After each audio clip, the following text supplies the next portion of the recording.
Let me set up today's scripture reading just a little bit.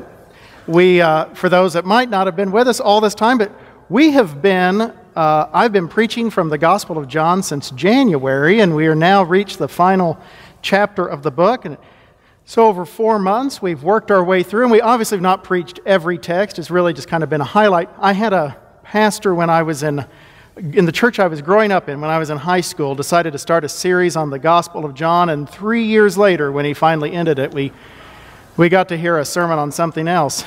And so obviously I didn't go as in-depth as he did, nor would I recommend that. So where we are now is Jesus has been crucified and risen again and has appeared to his followers a couple of different times. And this is the final appearance of Jesus in this particular gospel. And it doesn't occur in Jerusalem where the crucifixion and resurrection happened. It occurs back up in the Galilee where the ministry of Jesus began, there at the lake shore of the Sea of Galilee. And there's another thing that's interesting about this passage is it's kind of an epilogue to the gospel. Because most scholars looking at the book think that at one point it probably ended with chapter 20, and that somewhere along the way someone else added on this story. So in some way it's kind of like the bonus story, the extra story of Jesus that we get at the end of everything else. So let's hear now this reading from the 21st chapter of the Gospel according to John. After these things, Jesus showed himself again to the disciples by the Sea of Tiberias, another name for the Galilee. And he showed himself in this way. Gathered there together were Simon Peter, Thomas called the twin, Nathanael of Cana in Galilee, the sons of Zebedee, and 2 others of his disciples. And Simon Peter said to them, "I'm going fishing." And they said to him, "We'll go with you." And so they went out and they got into the boat, but that night they caught nothing. And just after daybreak, Jesus stood on the beach, but the disciples did not know that it was Jesus. Jesus said to them, "Children, you have no fish, have you?" They answered him, "No." And he said to them, "Cast the net to the right side of the boat, and you will find some." So they cast it, and now they were not able to haul it in because there were so many fish. That disciple whom Jesus loved said to Peter, "It is the Lord." And when Simon Peter heard that it was the Lord, he put on some clothes, for he was naked. We don't really know a whole lot about that. And he jumped into the sea. But the other disciples came in the boat, dragging the net full of fish, for they were not far from the land, only about 100 yards off. When they had gone ashore, they saw a charcoal fire there with some fish on it and bread. And Jesus said to them, "Bring some of the fish that you've just caught." So Simon Peter went aboard and hauled the net ashore full of large fish, 153 of them. And though there were so many, the net was not torn. And Jesus said to them, "Come and have breakfast." Now none of the disciples dared to ask him, "Who are you?" because they now knew it was the Lord. And Jesus came and took the bread and gave it to them, and did the same with the fish. And this was now the 3rd time that Jesus appeared to the disciples after he was raised from the dead. For the word of God in Scripture, for the word of God among us, for the word of God within us, thanks be to God. So one of my fondest memories from childhood is when we would spend the night at Mamu and Papu's house. Now, those were my grandparents on the Nixon side. And I was the oldest grandchild, so I got to name them. So Mamu and Papu were, kids always have those strange grandparent names. My sister followed along, my cousin Gretchen, also called the Mamu and Papu, but my cousin Tyler, who was 13 years later, he was the rebel and picked other names for them. But what I loved about staying at Mamu and Papu's house was how we woke up in the morning. At their house, you didn't wake up to the sound of a buzzing alarm clock. You didn't even wake up to the sun streaming through the curtains or the birds singing out in the trees. What woke you up when you spent the night at Mamu's house was the smell of frying bacon. As she would be downstairs fixing breakfast, and that smell would waft up the staircase, and wake you up. And there really is, I think, no better way to wake up in the morning than the smell of frying bacon. But somehow I can't convince Michael to do that. But I remember this so fondly and vividly from childhood because it is this story also connected to nurture and nourishment and affection and the care and love of my grandmother. And it's the kind of feeling I have about that story from my childhood is the same sort of feeling I get when I read this story from the Gospel of John. This really warm, intimate image of Jesus sitting there on the beach and fixing breakfast for his friends. And when they come up, he just says, "Come have breakfast." It's this wonderful, intimate image. And one of the interesting things about the Gospel of John that's very distinct from the other three Gospels is that in John, we get a sense of Jesus' friendships, his relationships with other people, and his affections for other people. Because, frankly, you could read the other three Gospels and there's none of that there. There's not a lot of Jesus having real, authentic, friendly, caring relationships with other people. The stories just kind of move along. But in John, we get a lot of really great, tender moments. You know, there's that wonderful friendship with Mary and Martha and Lazarus. There is, of course, we know that he's at least invited as a guest to a wedding, and he seemed to have a really good time with the really good wine that he made there. And there is that he weeps at the tomb of Lazarus when Lazarus is dead, and there's that moment in the garden with Mary that's tender and emotionally intimate. And even there at the Last Supper, afterwards when they're talking, the one whom Jesus loved is reclining on Jesus' breast. And then this story, this tender story of fixing breakfast by the seashore. Such an easy story for us to use our imaginations and smell the salt water and the cooking fish and feel the sand on our toes and just enter into this story, into this gospel that gives us these intimate glimpses of the sort of friendships and relationships and how they bind us to other people. And that sense in the Gospel of John is part of what helps us to understand that this story is a story about communion. It is a story about the Eucharist. Eucharist, of course, is the big church word that really is for all kind of communion traditions, and it's just a Greek word that means giving thanks. But in the early church, there were two traditions of the Eucharist. And the one we're more familiar with, of course, is the bread and the cup that's based upon the story of the Last Supper of Jesus with his disciples on the night he is betrayed. And that particular tradition is very much connected to images of Jesus' sacrifice, Jesus' suffering, Jesus' death.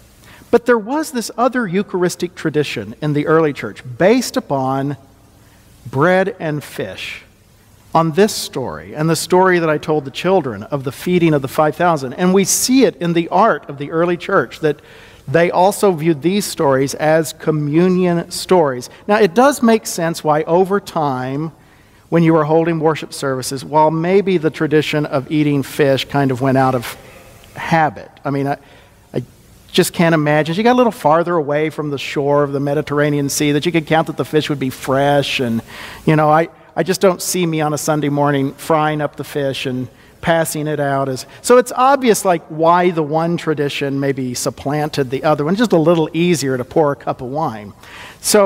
But both traditions rest upon these kind of core testimony from the Hebrew stories that God will provide.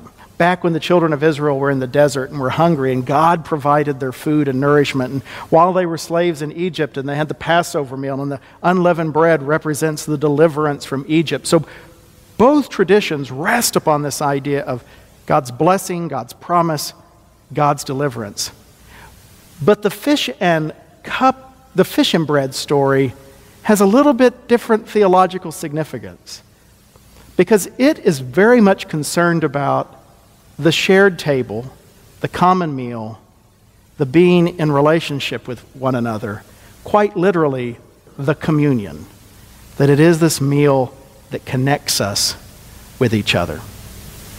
So I grew up as a Southern Baptist, and Southern Baptists, at least at that point in time, only celebrated communion about 4 times a year, and we did it on a Sunday night, and we took an hour to do it, and it was very elaborate. And some of you grew up in somewhat similar traditions, maybe. And I know, old school Congregationalists didn't observe communion very often, and it was really been since the 1980s that Protestant churches have observed a more regular communion, that they've gone to once a month or even once a week, and a number of UCC churches now do celebrate communion every week. The church I pastored in Oklahoma City did, and it was kind of odd for me when I got there. That was not part of my tradition. And yet it's something I very quickly fell in love with. I loved that weekly ritual. I loved that reminder every week of the bonds and connections between us. And honestly, it's something that I miss. And one time this came up in the worship ministry here, and one thing I love about our worship ministry is that we really do discuss issues. We talk about why we do what we do, and can we do it better? Are there other ways to do it? Should we make change? And we've changed very little, but we still have these conversations, and we read up on stuff ahead of time and have great conversations. And one time this topic came up, and how often should we be having communion?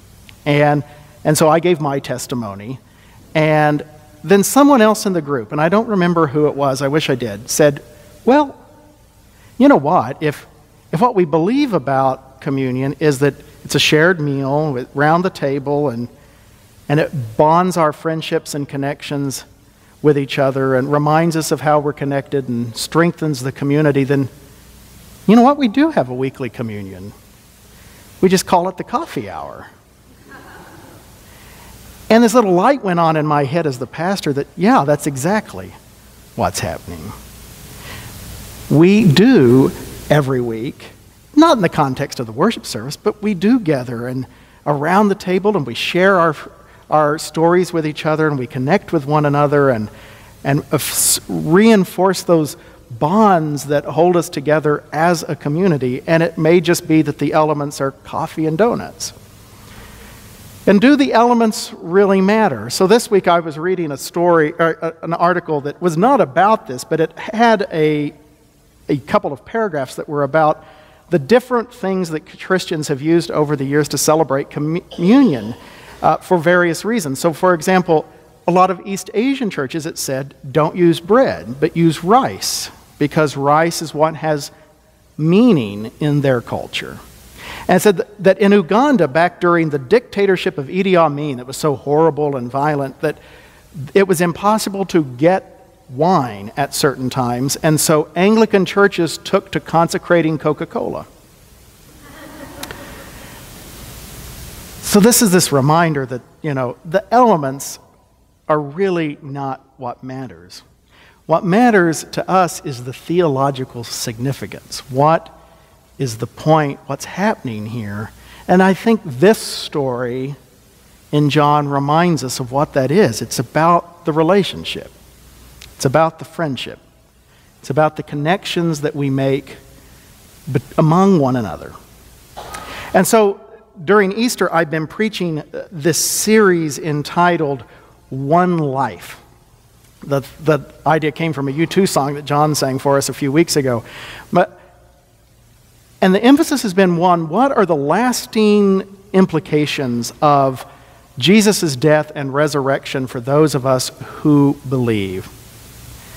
And part of what I've talked about is that in that experience of the crucifixion and the resurrection, that the Holy Spirit experienced that, and then becomes our other advocate, our comforter, our supporter, the Spirit who has experienced that suffering and death and that victory and glorification. And it's that Spirit that then moves among us and draws us together and binds us together as a community, and then gives us a mission that we talked about last week. That idea of God's that they may all be one, that we in the UCC have particularly claimed as our denominational motto.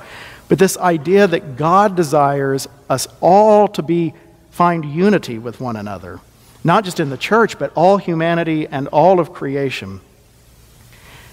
And it is partly this ritual of communion that teaches us how to do that. That when we come to a church and we celebrate communion, it reminds us that we're all connected. It reminds us that we're all bound together in God. And then we are to take that lesson and apply it in the rest of our lives, to put it to work in everything else we're doing, to find our communion with other people, to find our connections, to build on our relationships, to create unity at school and in the workplace and every other place where we encounter other people. That's really the goal of what we do when we observe this meal in worship every month. And so then I start thinking, what do we really think about communion on, say, like the 30,000-foot level? When we look from that highest level, it's not about the particulars of is it intinction or passing, or is it bread and wine or fish or donuts or Coca-Cola or rice or whatever. At that upper level, what is this story really about? Why do we care about this? And it really is about breaking down those barriers and building relationships. And so can the communion idea teach us anything about, for example, how we get along with people of other faiths? And so I want to tell you a story that has been really significant in my own faith journey and has also become a lens through which I interpret other things. And this story happened when I was an associate pastor at Rolling Hills Baptist Church in Fayetteville, Arkansas in 2001 to 2003.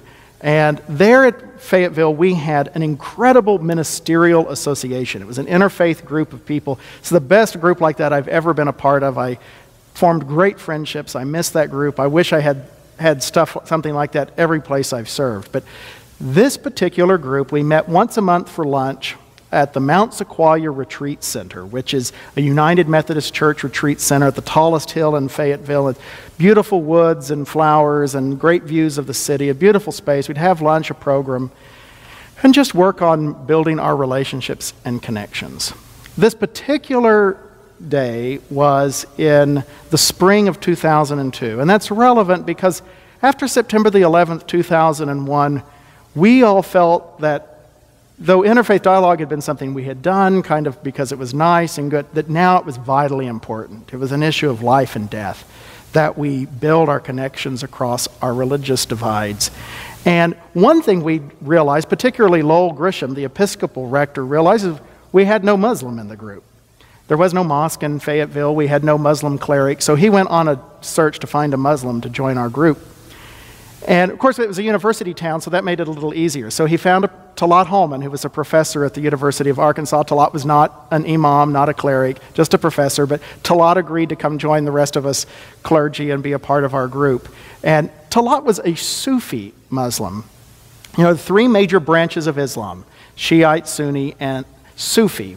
And the Sufis were founded by the medieval Persian poet Rumi, only world religion founded by a poet.